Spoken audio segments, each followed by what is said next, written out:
kemuliaan Al-Quran semakin dibaca, hati akan semakin senang, akan semakin terasa nikmatnya, manisnya deres Al-Quran. Itu tadi adalah sebuah makalah yang pernah disampaikan oleh Bapak Haji Zainul Arifin. Assalamualaikum warahmatullahi wabarakatuh. Waalaikumsalam warahmatullahi wabarakatuh. Kembali lagi dengan saya Obit, hostnya konten Bengkel Tafid di channel YouTube Galeri MQ, Galeri ini Santri Madrasatul Quran. Ya teman-teman, di sore hari yang gerimis ini saya ingin langsung menyapa Abah Yai Sagir Ridwan. Kalau begitu langsung saja kita sapa beliau. Assalamualaikum Bah. Waalaikumsalam warahmatullahi Bagaimana wabarakatuh. Bah kabarnya Bah? Alhamdulillah sehat. Iya Bah, begini Bah. Untuk konten Bengkel Tafid edisi kali ini bahkan kita syutingnya bertepatan di awal tahun 2022. Untuk harapan panjenengan sendiri apa Bah untuk konten Bengkel Tafid di tahun ini?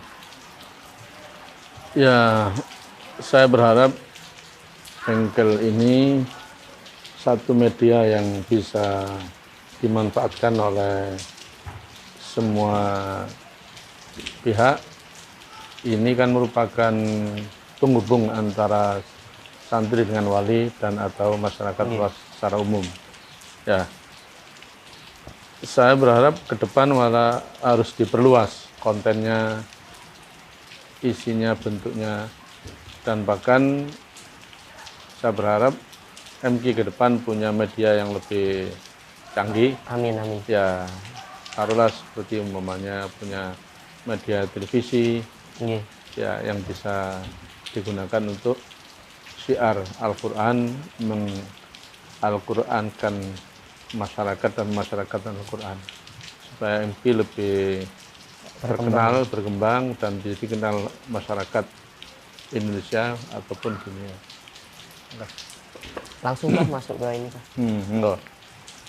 Ya teman-teman, kita langsung masuk ke pertanyaan pertama dari akun Instagram @azmi_virus23. Pertanyaannya begini Bah. Apakah boleh ayat Al-Quran dipakai untuk raja? Ya, pertama bahwa Al-Quran itu berfungsi sebagai petunjuk hudan bagi seluruh manusia, juga khususnya untuk orang mukmin. Jadi udal linnas dan juga udal lil muttaqin. Karena sebagai petunjuk, maka Al-Quran harus dibaca, dipelajari, diteladani, dan diamalkan.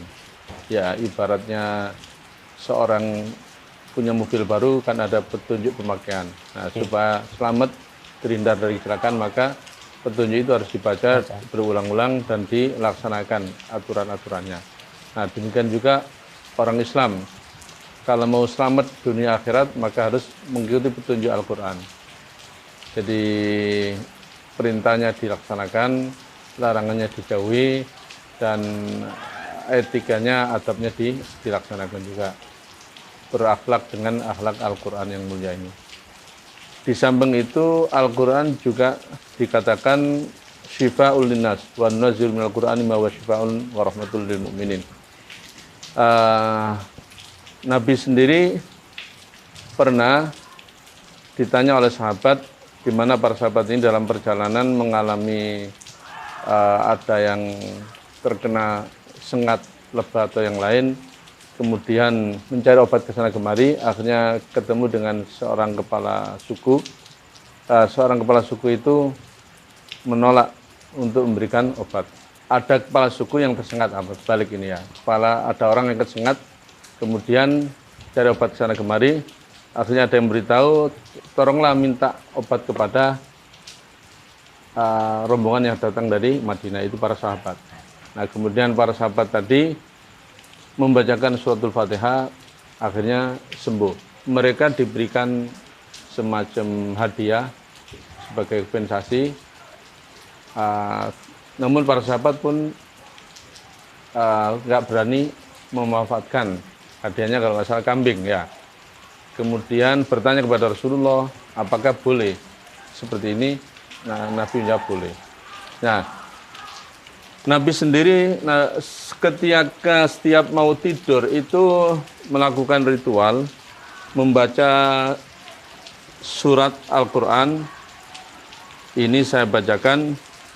Faqad thabata an Aisyah radhiyallahu anha anna Nabiy sallallahu alaihi wasallam kana idza awa ila firasyi kulla lailatin jama kafaihi thumma nafatha fihi ma faqara fihi ma qul wallahu ahad wa qul a'udzu birabbil falaq wa qul a'udzu birabbin nas thumma yamsahu bima mastata'a min jasadihi yabda'u bima ala ra'si wa wajhihi wa ma aqbala min jasadihi yaf'alu dzalika salasa marrat rawahul Bukhari wa Muslim fi sahihayhima.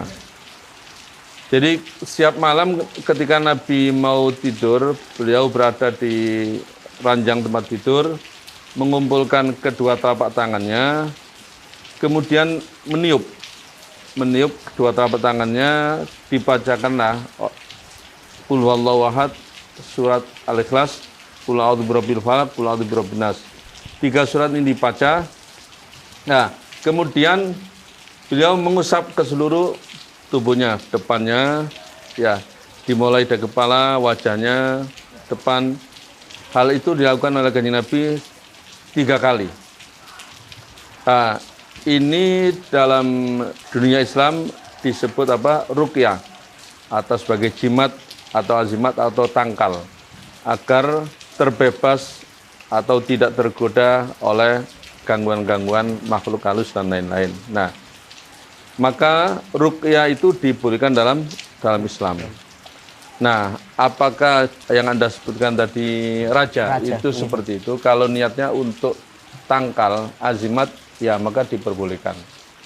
Jadi saya menulis beberapa ayat dengan tujuan agar saya terbebas dari penyakit ataupun gangguan. Maka ataupun gangguan jin, maka diperbolehkan. Jadi Aisyah radhiyallahu anha istri beliau menambahkan, falamma mashtaka kana ya'muruni an afla dzalik bihi. Ketika beliau merasakan mengeluhkan sakit, maka Nabi Muhammad memerintahkan Aisyah radhiyallahu anha untuk melakukan hal itu.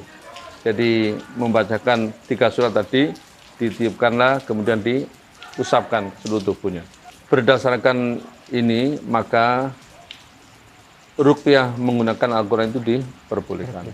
Ya teman-teman, berarti untuk Al-Quran dipakai untuk raja diperbolehkan, tetapi harus tetap menggunakan prinsip bahwasanya Al-Quran adalah pedoman bagi umat manusia gitu. Ya, betul. Ya. Oke, kita lanjutkan ke pertanyaan kedua dari akun Instagram Tasriyatu Kotrunada _ Pertanyaannya begini, Bah. Bagaimana hukum orang yang meninggalkan atau berhenti menghafal Al-Quran karena alasan kesulitan dalam menghafal? Membaca Al-Quran atau menghafal Al-Quran itu kan satu ibadah. Ya, satu ibadah itu idealnya ya jangan berhenti di tengah jalan. Kalau seorang melakukan sholat sunnah atau puasa sunnah, ya sebaiknya dilanjutkan. Ya kalau wajib jelas harus dilaksanakan. Ini kan hukum menghafal Al-Quran itu kan bukan suatu kewajiban. Maka secara hukum fikih ya karena itu tidak wajib ya boleh saja berhenti. Tapi sebaiknya ya jangan berhenti. Karena menghafal Al-Quran itu kan juga membaca. Membaca itu kan ibadah. Ya ibadah dilakukan sesuai dengan kemampuan dan dilaksanakan sampai ajal menjemputnya, sampai mati. Ya, semampunya, sesuai dengan kelonggaran waktu yang ada. Jadi walaupun sudah sibuk di rumah, ya tetap menghafal, tetap membaca. Sudah berkeluarga tetap menghafal, membaca hatam-hatami. Ya. Menghafal Al-Quran kan tidak harus dilaksanakan secara formal seperti di pondok pesantren. Orang tua pun boleh menghafal, anak muda boleh menghafal, di rumah pun boleh menghafal, dimanapun boleh menghafal, sambil kerja pun boleh menghafal. Ya, yang tidak boleh itu kan ketika seorang di tempat kotor seperti di WC, nah, itu tidak boleh melakukan membaca Al-Quran. Ya, saya kira tidak usah berhenti, lanjutkan sampai wafat. Ya, ketika Anda menghafal Quran, kemudian kok ajal menjemputnya, insya Allah husnul khotimah. Nah, Lalu untuk seumpama ada orang yang memilih untuk berhenti, lalu tetapi kan tetap mendapatkan konsekuensi bahwasanya harus hafalan Al-Quran yang harus dibaca harus tetap itu Pak ya, oh dijaga. ya, jadi hafalan atau surat-surat juz-juz yang sudah dihafal harus tetap dijaga. Jadi menghafal Al-Quran itu tidak wajib, tapi menjaganya wajib. Seseorang yang sudah hafal Yasin, maka harus selalu dijaga supaya tidak lepas. Orang yang sudah hafal surat-surat tertentu harus dijaga, jangan sampai lepas. Nah, begitu juga orang yang sudah menghafal 2 juz, 3 juz, 10 juz, 20 juz, 30 juz, harus dijaga dengan cara diterus, murojaah, terus-menerus, supaya tidak hafal. Jadi lancar itu bukanlah suatu kewajiban. Yang harus dilakukan itu adalah derasnya, bunyinya, membacanya. Ya, baik membaca dengan binador maupun membaca dengan hafalan bil ghaib, di luar kepala. Berarti untuk hukumnya sendiri jika memilih meninggalkan tidak apa-apa, tetapi harus tetap menjaga hafalan yang sudah didapatkan ya. Ya teman-teman, itu tadi penjelasan dari beliau. Kita lanjutkan ke pertanyaan ke nomor 3 dari akun Instagram @alivia_farhana. Apakah boleh membaca Al-Quran di dalam hati? Membaca Al-Quran dalam hati dalam bahasa Jawa disebut ya di hati. Itu boleh-boleh saja, tapi kurang pahala. Ya, jadi membaca itu kan harus dilafadzkan, dikeluarkan, disuarakan. Berbunyi. Maka ya harus berbunyi. Maka ada istilah makhorijul huruf, sifatul huruf. Nah, kalau dibaca dalam hati itu kan tidak keluar. Mana huruf yang dibaca? Nah, jadi membaca dalam hati itu ya boleh. Semacam umpamanya, walaupun ini ada khilaf ya, seorang perempuan yang punya hafalan, dia takut lupa karena sedang haid, dia tidak berani karena mengikuti pendapat kalau haid tidak boleh baca Quran, maka dibaca dalam hati. Boleh. Ya, dibaca dalam hati. Nah, tetapi kalau dalam keadaan normal seperti orang laki-laki atau perempuan yang tidak sedang haid, membaca Al-Quran itu ya harus disuarakan, dikeluarkan suaranya. Ya, dikeluarkan suaranya sehingga dia sendiri mendengar, orang lain pun juga bisa mendengar. Yang penting jangan mengganggu orang lain, jangan sampai orang lain terganggu. Iya teman-teman, berarti untuk diperbolehkannya membaca Al-Quran dalam hati diperbolehkan, tetapi diutamakan untuk itu berbunyi ya supaya ada pahala lisan, ada pahala membaca, ada pahala orang yang mendengarkan dapat pahala. Iya, karena kan kita juga sudah diberikan Allah kenikmatan untuk bisa berbicara.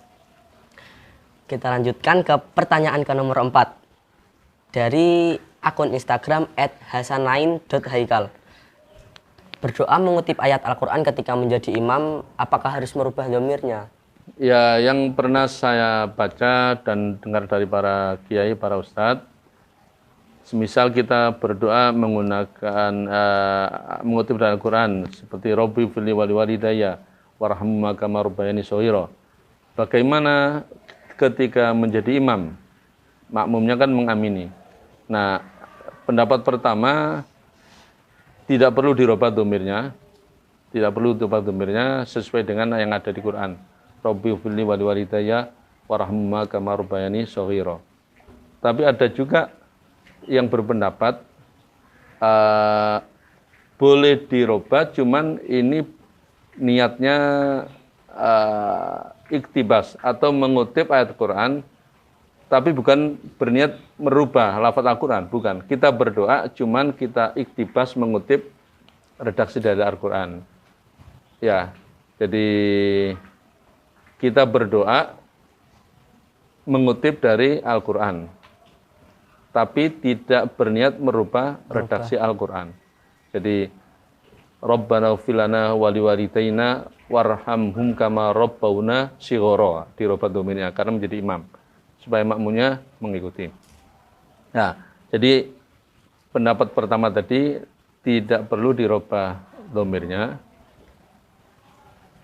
Yang kedua boleh tapi bukan berniat merubah redaksi Al-Quran, tapi hanya iktibas, mengutip ayat Al-Quran, kita berdoa mengambil bahasa dari Al-Quran. Lalu untuk seumpama ada seorang imam berdoa Robbi ja'alni, itu kan merujuknya ke saya, lalu diganti Robbi ja'alna, apakah itu masih termasuk berdoa mengutip ayat Al-Quran? Ya boleh, itu namanya iktibas, mengutip ayat Al-Quran, sama sekali tidak ada niat untuk merubah redaksi takbir Al-Quran. Ya, jadi kita berdoa tapi bahasanya mengikuti bahasa Al-Quran, kemudian dirubah. Nah, itu boleh. Ya. Oke teman-teman, kita lanjutkan ke pertanyaan kelima, dan ini menjadi pertanyaan terakhir di edisi kali ini. Dari akun Instagram @fadiarhm_. Begini bagaimana jika seorang menghafal tanpa adanya guru? Ketidaksempurnaan bacaan yang sudah dihafalkan, apakah malah menjadi dosa baginya? Al-Quran harus digurukan. Ya, mengapa harus digurukan? Karena Al-Quran itu adalah, membaca Al-Quran itu adalah merupakan sunnah muttaba'ah, ada sanad yang bersambung kepada sampai Rasulullah. Karena kita temukan banyak tulisan-tulisan dalam Al-Quran yang tidak sesuai dengan kaidah-kaidah imla pada umumnya. Jadi seperti lafaz as-sholata ditulis pakai wawu. Itu kalau nggak digurukan dia bisa membaca as-sholawat. Ya, padahal itu as-sholata hanya tulisannya pakai wawu. Demikian yang lain-lain. Litatsluwa itu rosem usmannya ada alifnya setelah wawu. Padahal itu tetap dibaca litatsluwa. Kalau nggak digurukan dia bisa akan membaca litatsluwa. Nah, maka harus digurukan. Seseorang yang menghafal atau membaca Al-Quran tanpa guru itu menurut hemat saya tidak dibenarkan karena akan terjadi kekeliruan. Harus digurukan. Tidak sama dengan ilmu-ilmu yang lain atau bacaan-bacaan yang lain, tanpa guru pun bisa. Tapi Al-Quran harus digurukan. Karena itu adalah yang dilakukan oleh Nabi Muhammad. Malaikat Jibril membacakan, Nabi Muhammad menirukan. Begitu juga Nabi kepada para sahabat. Nabi membacakan, sahabat menirukan. Nah, terus begitu. Tulisan itu dilakukan setelah dihafal. Setelah para sahabat hafal, Nabi memerintahkan sebagian sahabat yang sudah bisa pandai menulis untuk menulis. Nah, tulisan itu tentu berbagai macam versi. Pada masa Khalifah Utsman bin Affan, tulisannya disamakan, disatukan, sehingga terkenal dengan Rosam Utsmani. Lalu untuk, kan tadi panjenengan menjelaskan bahwa Al-Quran harus digurukan. Untuk zaman sekarang bahkan kita dipermudah oleh teknologi. Ya. Seperti contoh sudah disediakan platform-platform untuk kita belajar. Kan bisa juga kita untuk belajar lewat platform tersebut. Kalau menurut pendapat panjenengan bagaimana, Bah? Ya, yang maksud Anda seperti melalui media kaset atau YouTube dan lain-lain. Ya, boleh-boleh saja. Ya, teman saran saya sebaiknya digurukan sehingga guru itu bisa melihat langsung gerakan lisan, gerakan lidah untuk mengucapkan huruf-huruf dari Al-Quran itu supaya benar betul. Ya. Oke teman-teman, alhamdulillah pertanyaan di edisi kali ini sudah saya tanyakan dan sudah dijawab oleh beliau. Semoga penjelasan dari beliau bisa bermanfaat untuk kita semua.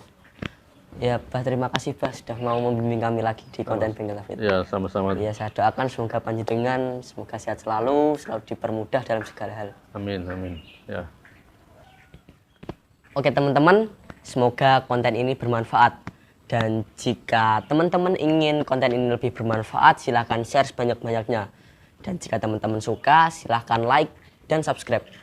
Saya Muhammad Rafid Khalili, izin undur diri. Wassalamualaikum warahmatullahi wabarakatuh. Waalaikumsalam warahmatullahi wabarakatuh.